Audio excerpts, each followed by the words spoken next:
possible that AMD's revenue could grow by like 1,000% from a quarter-to-quarter basis just because they weren't selling this thing and now they are. A bull case for AMD's future that's far greater than what analysts are forecasting. Pace of growth is expected to decelerate, which is really ridiculous compared to the potential that it looks like is there. MarketBeat's Thomas Hughes makes his case for AMD's growth potential in this chipmaker race. If they can handle the workload, if they can do a good job, if it's cost effective, they will absolutely 100% take share from NVIDIA. Will you be on board for Thomas's bull case or make your own argument for where AMD's future could be heading? Let's dive in.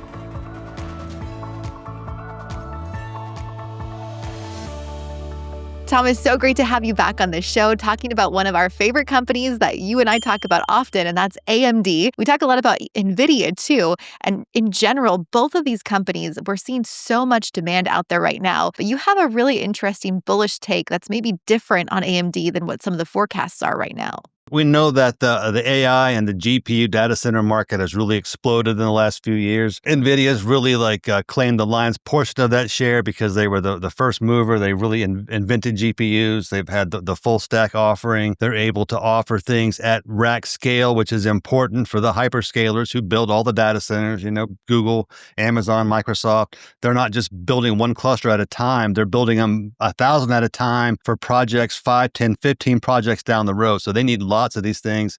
And that's where NVIDIA was really able to claim and blossom and bloom with this demand growth because they're able to do that. But right now, what's happening is analysts, and looking at Wedbush specifically, is saying that their channel checks show that demand for NVIDIA GPUs is exceeding supply 10 to 1. 10 to 1 is huge, right? So we've always been talking about AMD's ability to reclaim or regain or to take GPU share from NVIDIA. But with this kind of demand imbalance in place, it's not a matter of them really having to fight for it. It's just, can they offer the product? Because demand is there, they'll just start selling it, right? So coming up is a real huge catalyst. AMD's been behind the curve as far as rack scale solutions, but acquisitions over the past few years, including the recent ZT Systems, sets them up for rack scale capability, which is going to come next year. They're going to launch their MI400 line pretty soon. Within that are rack scale solutions, which means they'll now be a viable contender for the hyperscalers who can't meet their need from NVIDIA. So in this scenario, it's possible that AMD's revenue could grow by 1,000%, from a quarter-to-quarter basis, just because they weren't selling this thing and now they are. And even if they were to match NVIDIA's sales immediately, there would still be plenty of room for them both to grow long into the future. So this isn't really like a story that's going to eclipse NVIDIA. It's just another bubble forming inside of this AI GPU bubble that NVIDIA is part of and is still completely unfathomed. I mean, the demand there is pretty high. There is a lot to break down in your bullish case right there. You kind of laid it all out, but I want to go back and hit some of the individual pieces that you touched on here. I'm sorry. Bring it on. Okay, so let's go right back to the beginning where you talked about the demand. I think that's a really key point here in your bullish case for AMD, and that's the demand. I know we saw during earnings season, all of those major hyperscalers you mentioned spending like crazy on this. So we saw really strong demand this past quarter, but are we certain that that's going to continue, or could we be kind of plateauing right now? Yeah, I really don't think so. I think demand for GPUs and data centers will stay strong indefinitely because right now we're still trying to build out the data centers to follow through on all these projects and all these model buildings and future applications that have yet to be built. Then when you start talking about the long-term future of AI applications and models, you have to start thinking about things like the possibility of each of us having our own personalized AI assistant that lives with us for life. How much space will each person need for one of those, to live and to be able to do its job?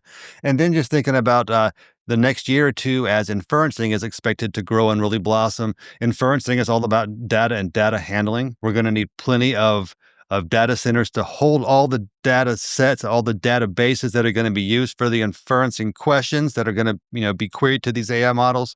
And it just means more data centers. We're going to need more data centers, and they're going to become more complex, more advanced, more power hungry over time. Yeah, you are absolutely right. I think we are going to continue to see a lot of demand for new data centers, which means not only demand for new chips, but also for energy. And that has a lot of investors looking there too. If you're looking at some different energy plays to look at with the AI data center demand, check out this brand new article just released this week. It's a list of 5 clean energy stocks that are ready for the next big green rally. You can scan the QR code now or click the link in the description of this video to get access to this premium article and the list of 5 energy stocks totally for free just by following the link in this video. All right, Thomas, let's get back to this increased demand for data centers and what it means for chip makers like AMD.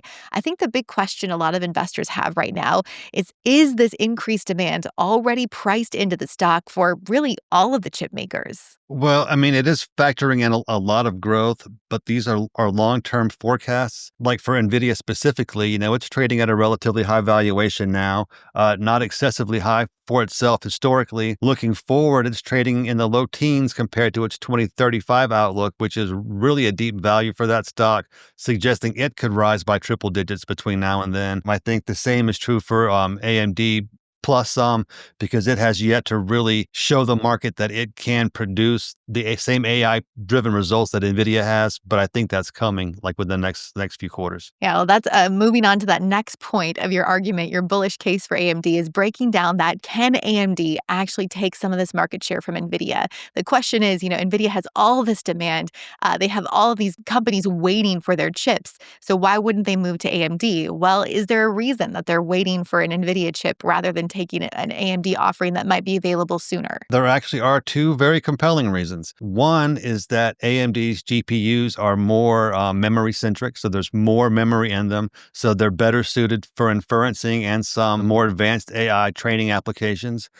But they're also more cost effective for the performance. So for a hyperscaler that's just looking to build out some really awesome, lower cost, high performing data centers, AMD is absolutely a viable choice for them compared to NVIDIA. What is it going to take for AMD to actually see that happen? They're going to have to put their chips on the market. They're going to have to meet some sales. And then we'll really need to wait, a little bit of time to make sure that there's not any hiccups or problems with the technology. But barring no unforeseen negative incidents, I see AMD's revenue showing the positive impacts as soon as the chips are released, as soon as this new line is released, and then accelerating and ramping from there. Now, let's talk that timeline a little bit more. When are those new chips supposed to be released, and how soon could that show up on AMD's books? Well, right. The best that I can get from my searching and researching is early next year. So we're thinking early to mid next year, we'll probably have those chips on the market and for sale.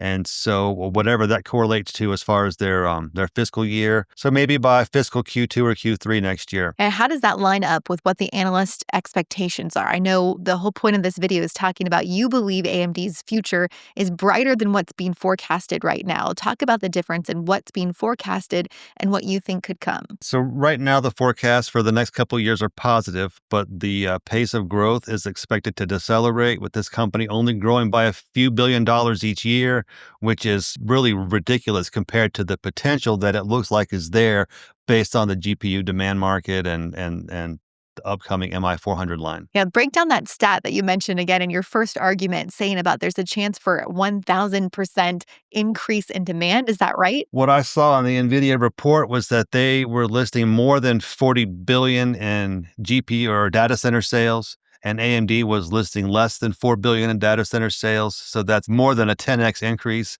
So just assuming that AMD is able to perform at an equal level, that's a 1,000% increase. Even if it's only half as much, that's still a 500% increase, which is still significantly more than what the analysts are right now forecasting. I think there's some investors here who might have a debate saying, well, NVIDIA is NVIDIA and AMD is AMD. There's no way that these are going to be two comparable companies that are going to really be truly competing. We've talked about that before on this channel. Anything new to add to that conversation of, well, AMD can't possibly ever be NVIDIA because NVIDIA is NVIDIA? Well, NVIDIA is NVIDIA, and they are absolutely the first mover, and they've got the best established stack of tools and hardware for the market. AMD is no slouch. They're very comparable. It's not bad technology. They just weren't as fast bringing it to market. It looks like the data center and the AI market is far larger than the both of them combined. So there's plenty of room for both of them to survive over time. I think moving forward, it's not going to be a matter of, NVIDIA's NVIDIA, so we got to have it. It's going to be, well, who's performing better, who's available, which ones are working well for what I'm trying to do. And when it comes down to that, what I've been hearing and what I've been told by developers and people who are applying the technology and trying to train models and trying to apply AI, they say it doesn't matter to them if it's AMD or NVIDIA as long as it handles the workload. And that's what counts. If they can handle the workload, if they can do a good job, if it's cost effective, they will absolutely 100% take share from NVIDIA. And that's the real question is, can AMD really perform with this next product launch? And like you said earlier, I want to talk about the potential for risk there. All of this bullish outlook for you and this case for AMD is based on this next launch really working and really this product competing with NVIDIA's product. Is there a risk that this launch doesn't go as planned? I know you kind of hinted toward that already, but just talk about that potential risk there. Well, of course, there always is. I'm sure that they will have tested their product thoroughly before it gets launched. So I don't think that there's going to be any major kind of software or design flaws, but this is a very complex technology. It's possible for any number of very microscopic, minute flaws to be introduced along the production process. It's possible that there could be a hiccup. I don't foresee one. I haven't heard any mention of one. So it's not like I think this, that there's like a reason to think this other than that it is a possibility. You can't rule out Murphy's Law because when you do, he'll come and kick you in the butt. Very good point. And Mhm. then we want to look at one factor that could help reduce some of the risk right now, and that's that AMD is pulling back a little bit right now. So if we look at the chart and getting into AMD right now, I just want to talk about where you think the entry point today for AMD is versus where you think the stock could grow even in just the next year with this new product launch. Right now, it looks like AMD has pulled back to a pretty nice looking entry area. I wouldn't say that 150 is exactly the bottom of where it's going to be, but it looks like we're at the low end range of where it will pull back to. So anywhere in the 145 to maybe 155 region looks okay. The long term outlook is for this stock to move up and set new highs later this year with the Q3 results. If we get a move above the 180 level and get a new long term high, soon after that, we should see a new all-time high. And then just based on what NVIDIA's market has done, its valuation, its growth and growth outlook, I would expect to see AMD move to a new all-time high. If not this year, early next year when this MI 400 news becomes kind of more concrete. And then just to see its stock price continue to move higher over time because of the cash flow and what it's able to do for investors and building value. I think I want to kind of end this conversation on a debate I've seen you make on this channel before, and that applies to both NVIDIA and AMD. And that's when you look at these stocks, there's so much demand, and it's really more of a long-term argument, a long-term case for these stocks, because I think there's so much volatility in between. Thinking about AMD, I can't talk about this company without thinking about how low it dropped in April and how many investors were frustrated with this company because it just kept dropping. That volatility, it feels like, isn't over yet for both AMD and NVIDIA. It seems like there's a lot of potential for more volatility ahead. Are you making more of a long-term case for a buy and hold story for this stock? This is for sure a buy and hold story for me. You can totally trade it. I think where it's pulled back to now is a decent entry point for a trade, and there would be a bullish trade between now and the end of the year, I think. But what I'm looking at is long term. What you say about volatility is right. It's a big market. Lots of people are in it. When the stock moves up, more than 100% in a few months, you should certainly be prepared for it to pull back a little bit, which is what's happening right now. So based on all that I've said, I would be targeting pullbacks like this to either for entry points or for places to add on to a position that I already had. So yes, again, a very bullish long-term outlook for AMD. What are you seeing in the charts right now? What are some indicators that you're looking at that tell you that this is going to have that long-term growth that you're looking for? Right. So one of the indicators that's telling me this pullback is a good buying opportunity is the MACD. That's the moving average convergence divergence. It just measures the difference in spacing between a short-term and a long-term moving average. It's an indicator of momentum. It reveals underlying market strength or weaknesses. The MACD is showing an extreme peak that is convergent with the recent high. So both those two things are important. Extreme being it's the largest MACD peak that we've seen on this chart historically, which means that this most recent move, this most recent market is the strongest AMD market that we've ever seen. But because it's convergent with the high, means that we have successive peaks forming higher highs. It shows a strengthening market will either move up to set a new high or move up to retest the existing high should we get a pullback like the one that we have right now. It's a really good indicator to watch for this one and many other stocks. Thanks for bringing it up, Thomas. And thanks for presenting a good case for your bullish outlook on AMD. Now, the question is, what do investors have to say? We'd love to hear from you. Are you agreeing with some of Thomas's argument for a bullish case for AMD, even more bullish than what analysts might be forecasting right now? We'd love to hear your thoughts in the comments. Or are you on the other side of AMD? Do you think there's no way this company will ever truly compete with NVIDIA? We'd like to hear your comments too. Let us know your thoughts. Thanks again for watching, everyone. As always, happy investing.